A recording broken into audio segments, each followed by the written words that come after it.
Menjanjikan bisa mendatangkan samurai dari Jepang dan mengaku bisa menggandakan uang. Warga desa Ngeroto, Kecamatan Pujon, Kabupaten Malang, berhasil memperdayai korbannya hingga 18 miliar rupiah. Jajaran Satreskrim Polres Batu berhasil mengamankan warga berinisial AH dan SS asal desa Ngerot, Kecamatan Pujon, Kabupaten Malang. Modus kedua tersangka mengelabuhi korbannya bisa mendatangkan samurai roll asli dari Jepang yang memiliki harga triliunan rupiah dengan cara ritual yang memerlukan biaya ritual sebelum mendatangkan barang tersebut. Dengan iming-iming triliunan dan keuntungan berlipat ganda itulah akhirnya korban terperdaya. Tersangka mengaku modus ini telah dilakukan sejak tahun 2016 dan menerima uang dari korban secara bertahap dengan ditransfer dan tunai. Kapolres Batu AKBP Harfiadi Agung Pratama menjelaskan, saat ritual itulah tersangka meminta biaya dari korban. Jika tidak membiayai, ia mengancam ritual mendatangkan samurai gagal. Karena korban khawatir tidak mendapatkan keuntungan berlipat, korban rela mengeluarkan biaya secara berkelanjutan. Dari penangkapan kedua tersangka, petugas berhasil mengamankan barang bukti puluhan ATM dan buku rekening berbagai bank.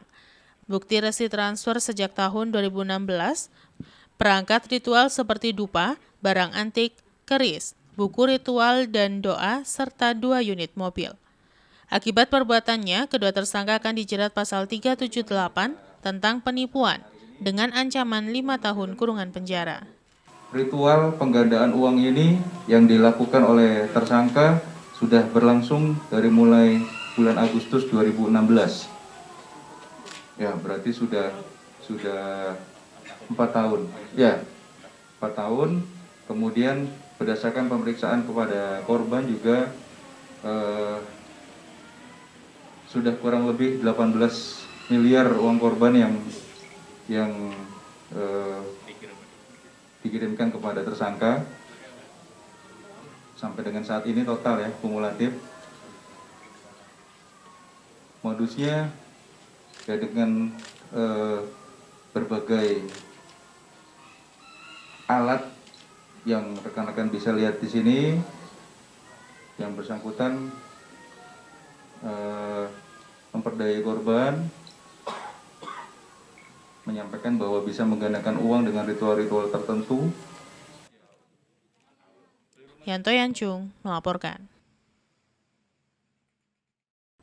Memperingati Hari Tani Nasional yang jatuh setiap tanggal 24 September, puluhan mahasiswa melakukan aksi turun jalan. Dari aksi tersebut, mahasiswa menuntut pemerintah memperhatikan nasib para petani di Indonesia. Puluhan mahasiswa yang tergabung dalam Aliansi Gerakan Mahasiswa Nasional Indonesia atau GMNI Cabang Malang, Kamis pagi turun ke jalan untuk melakukan unjuk rasa memperingati Hari Tani Nasional yang jatuh setiap tanggal 24 September. Mahasiswa yang turun jalan dengan membawa poster berisi berbagai macam tuntutan, melakukan orasi di depan kantor DPRD Kota Malang.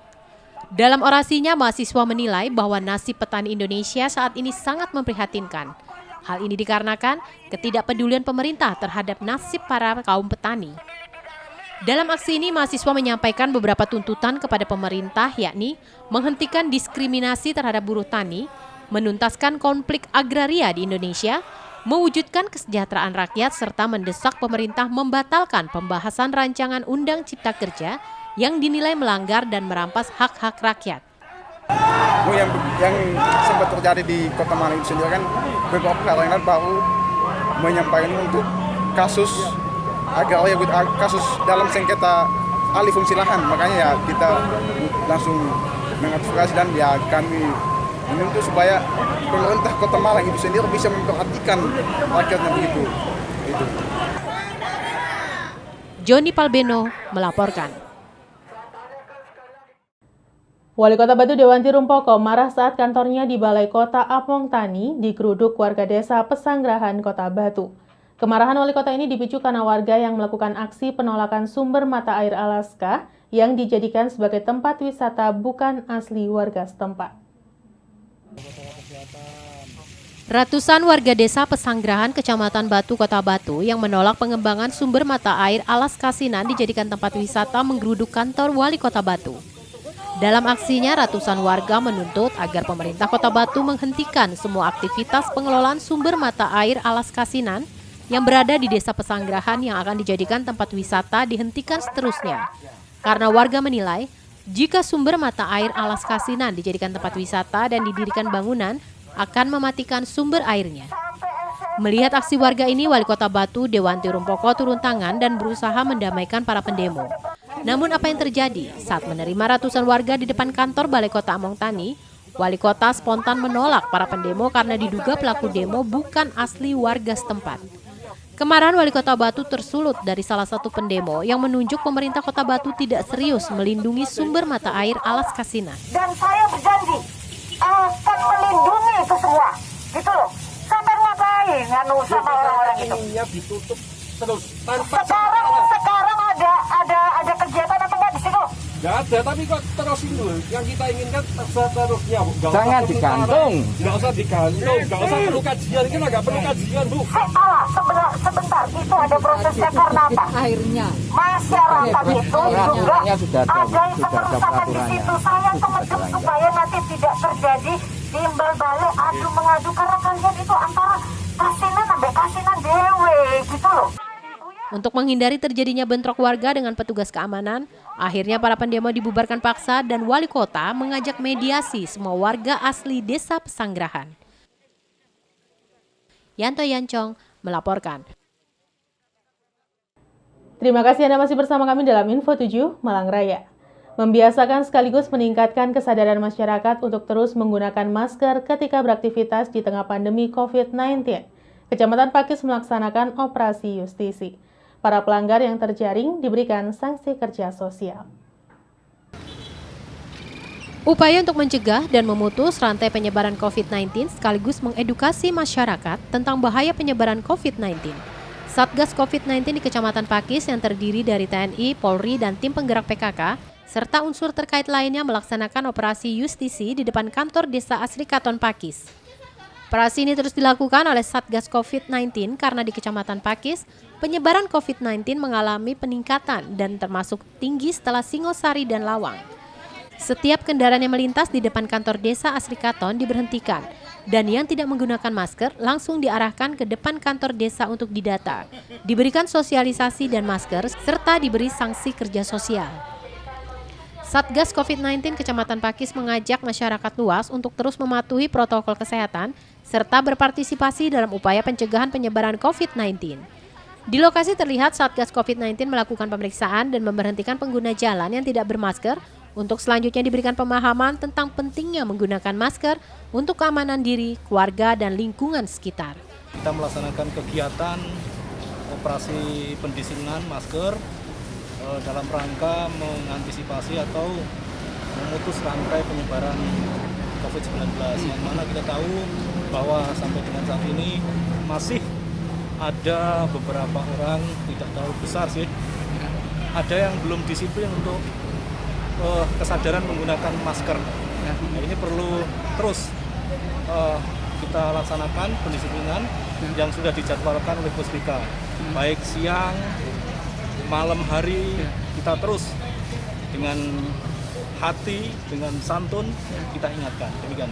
Kemudian untuk sanksinya apa aja nih sekarang nih Pak?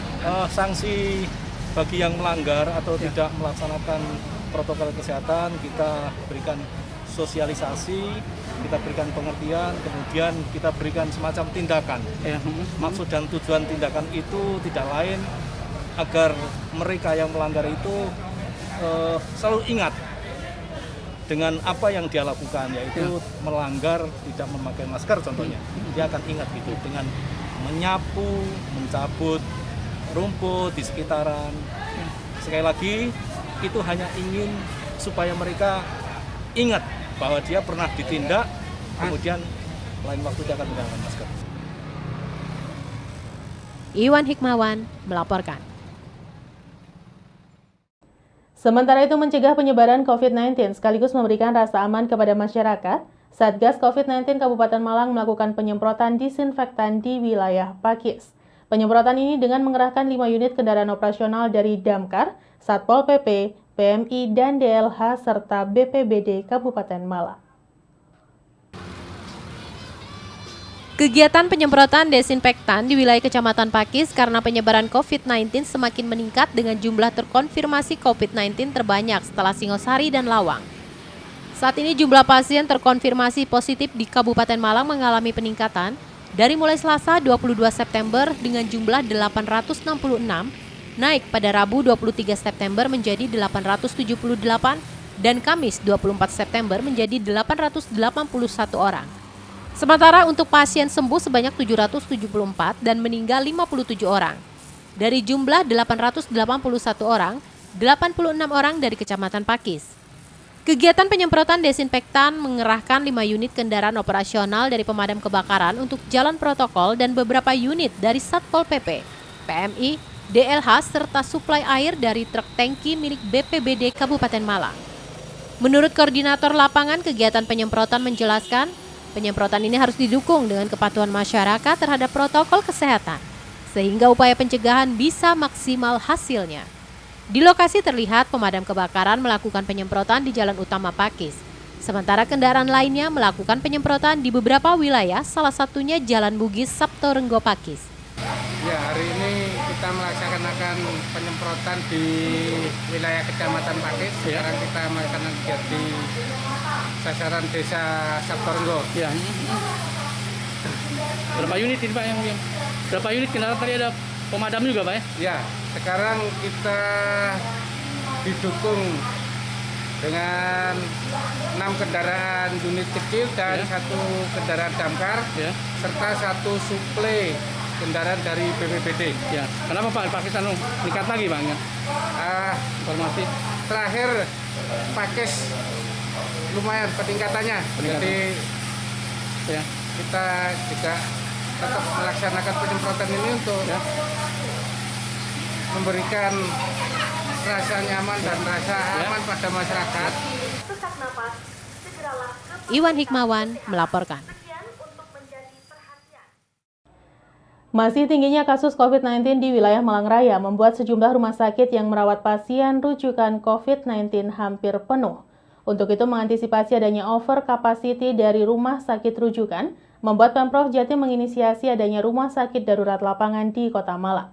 Rumah sakit ini nantinya akan dapat menampung hingga 300 lebih pasien COVID-19. Jumlah kasus COVID-19 di Malang hingga saat ini masih cukup tinggi. Di Kota Malang sendiri, pasien yang terkonfirmasi positif COVID berjumlah 1.700 orang lebih. Saat ini jumlah bed perawatan pasien COVID-19 di Kota Malang berjumlah 258 buah. Dari jumlah tersebut, sudah 211 bed yang telah terisi atau digunakan, hingga dengan occupancy rate yang mencapai 82%. Tempat perawatan pasien COVID-19 di Kota Malang telah mencapai limitasi. Untuk itu dibutuhkan penambahan bed perawatan untuk menangani pasien COVID-19. Selain bed perawatan, alat ventilator yang dimiliki rumah sakit rujukan juga masih minim. Dari 7 rumah sakit rujukan, baru ada 9 ventilator yang tersebar di 2 rumah sakit. Jadi dalam seminggu terakhir, ini memang masih ada penemuan kasus, namun sudah tidak sebanyak di minggu-minggu sebelumnya. Artinya sudah ada penurunan jumlah kasus yang ada di Kota Malang. Kalau sebelumnya itu kan sekitar 20, 30, jadi dalam minggu terakhir ini alhamdulillah penurunannya landai ya, antara 12, kemudian ada 10, ada 9. Jadi artinya masih ada penambahan kasus namun tidak sebanyak seminggu yang kemarin. Sementara masih tingginya kasus COVID-19 ini, Pemprov Jatim menyiapkan rumah sakit darurat lapang pasien COVID-19. Rumah sakit darurat lapangan ini berada di Politeknik Kesehatan Malang. Rumah sakit darurat lapangan ini akan menjadi ruang perawatan bagi pasien COVID dari wilayah Malang Raya dan beberapa daerah di sekitarnya. Rumah sakit darurat lapangan ini direncanakan mampu menampung 200 hingga 300 pasien COVID-19. Saat ini pihak Poltekkes Kemenkes telah menyiapkan berbagai fasilitas yang diperlukan, seperti ruang screening, ruang perawatan, dan beberapa fasilitas pendukung lainnya. Proses pendirian rumah sakit darurat lapangan ini saat ini masih menunggu izin dari Kementerian Kesehatan. Selain mempersiapkan fasilitas berupa sumber daya material, Poltekkes Malang juga menawarkan sumber daya manusia. Pertimbangan ini dilakukan lantaran Poltekkes mendidik sumber daya tenaga kesehatan. Sementara penambahan jumlah pasien COVID-19 di Kota Malang terus terjadi, prosentase kesembuhan di Kota Malang juga cukup memuaskan, yakni 70% lebih. Kalau kita bicara tentang rumah sakit lapangan, itu konsepnya tidak berarti bahwa rumah sakit itu di lapangan dengan menggunakan tenda. Tetapi rumah sakit lapangan itu adalah unit medis sementara sebelum dibawa ke rumah sakit. Kalau di Poltekkes itu kan punyanya adalah fasilitas asrama.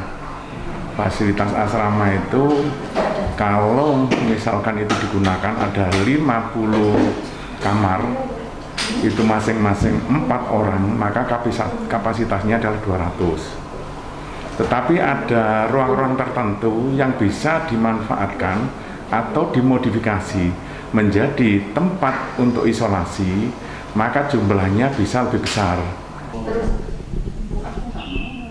Simon Alfredo melaporkan. Terima kasih Anda masih bersama kami dalam Info 7 Malang Raya. Penyebaran kasus COVID-19 di Kota Malang meski sudah menunjukkan angka positif dan status Kota Malang yang sebelumnya zona merah menjadi zona orange, namun pemerintah Kota Malang terus berupaya menekan angka kasus penyebaran COVID-19. Rencananya, pemerintah Kota Malang akan kembali memberlakukan pembatasan ruas jalan dengan menutup sejumlah jalan utama di Kota Malang. Meskipun status Kota Malang dalam kasus penyebaran COVID-19 kini turun dalam zona oranye, namun pemerintah Kota Malang berencana kembali memberlakukan pembatasan aktivitas di beberapa ruas jalan di Kota Malang. Pemberlakuan aktivitas masyarakat dengan pembatasan ruas jalan ini rencananya akan dilakukan penutupan di Jalan Ijen dan Veteran Kota Malang. Rencana penutupan akan dilakukan setiap akhir pekan atau Sabtu dan Minggu. Wali Kota Malang Sutiaji mengatakan, masuknya Kota Malang dalam zona oranye ini setelah gencarnya operasi justisi yang dilakukan oleh Pemkot dan jajaran TNI Polri. Saat ini rencana pembatasan bagi warga Kota Malang di beberapa ruas jalan ini sudah dibahas dengan Forkopimda Kota Malang dan tinggal pelaksanaannya saja. Pembatasan aktivitas masyarakat ini agar masyarakat tidak lengah dalam antisipasi penyebaran COVID-19. Diharapkan dengan adanya pembatasan aktivitas warga pada sejumlah ruas jalan utama di Kota Malang dapat menekan penyebaran virus COVID-19 dan Kota Malang kembali menjadi zona hijau. Jadi saat ini kita statusnya sudah zona oranye. Yang saya sampaikan dari kita kemarin beberapa hari merah, sekarang alhamdulillah oranye. Tentu itu seiring dengan pengetatan kita untuk pakai masker. Ya, masker itu saya kira memang bukan satu-satunya, tapi alat ukur orang itu disiplin paling enggak itu pakai masker kan sudah bisa ditengarai bahwa itu adalah menjadi bagian yang tidak dipisahkan dari upaya kita untuk mendisiplinkan orang berkaitan dengan protokol COVID. Ya. Nah, kita terus-menerus kita lakukan dan upaya itu rupa-rupanya berhasil. Ketika kita belum ada justisi, itu masih zona merah dan penambahannya fluktuatif ya. Tapi alhamdulillah setelah itu turun dan sampai hari ini pun kan hanya ya mudah-mudahan terus kita nanti mampu mempertahankan dan bahkan harapan kami bisa zero. Nah, pertanyaannya kan kenapa kok malah sekarang rencana ada pembatasan? Karena saya khawatir ada kekhawatiran ya masyarakat kita juga lengah. Jadi pembatasan ini kita juga menyampaikan pada masyarakat bahwa kita dulu pernah flat ya 8 terus, tapi karena itu orang-orang terus ya lengah menjadi fluktuatif lagi ya. Sehingga kami lakukan tadi pembatasan juga dalam rangka untuk menjaga konsistensi kita, untuk menjaga konsistensi supaya kita itu nanti tetap itu. Simon Alfredo melaporkan. Pengukuhan reposisi kepengurusan DPP Perempuan Tani Himpunan Kerukunan Tani Indonesia atau HKTI Jawa Timur dan pelantikan bersama DPK Perempuan Tani HKTI Kabupaten Malang, Kota Malang, dan Kota Batu berlangsung di Pendopo Agung Malang, Selasa 22 September 2020. Pengukuhan reposisi kepengurusan DPP Perempuan Tani Himpunan Kerukunan Tani Indonesia atau HKTI Jawa Timur dan pelantikan bersama DPK Perempuan Tani HKTI Kabupaten Malang, Kota Malang, dan Kota Batu berlangsung di Pendopo Agung Malang, Selasa 22 September 2020. Hadir dalam kegiatan tersebut, Bupati Malang Sanusi, Wakil Wali Kota Malang Sofyan Edi Jarwoko, Ketua Tim Penggerak PKK Kota Batu Wibi Asri Punjul Santoso, perwakilan Forkopimda, serta hadir secara virtual Ketua Umum DPN Perempuan Tani HKTI Dian Novita Susanto. Perempuan Tani HKTI merupakan sayap Himpunan Kerukunan Tani Indonesia atau HKTI yang konsen terhadap nasib para perempuan tani khususnya dan petani pada umumnya. Dengan visi misi memperjuangkan perempuan tani yang selama ini perannya kurang diapresiasi.